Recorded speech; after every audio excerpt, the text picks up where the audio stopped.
ಎಲ್ಲ ಕನ್ನಡ ನಾಡಿನಲ್ಲಿರುವಂಥ ನನ್ನ ಸಹೋದರಗಳು, ನನ್ನ ಸಹೋದರಿಗಳು ಎಲ್ಲರಿಗೂ ನನ್ನ ವಂದನೆಗಳು.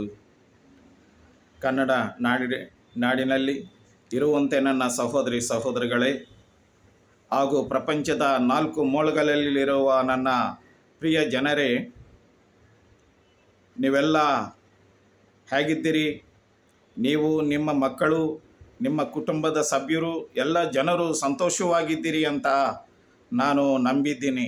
ಈ ದಿನಗಳಲ್ಲಿ ನೀವೆಲ್ಲ ಸಂತೋಷವೂ ಸಮಾಧಾನವೂ ದೀರ್ಘಶಾಂತವಾಗಿ ದೇವರ ದಯ ಹೊಂದಂಥ ಜನರಾಗಿ ಇರುವಂತೆ ನಮ್ಮ ಪರಲೋಕದಲ್ಲಿ ಇರುವಂತೆ ತಂದೆ ಚಿತ್ತವಾಗಿದೆ.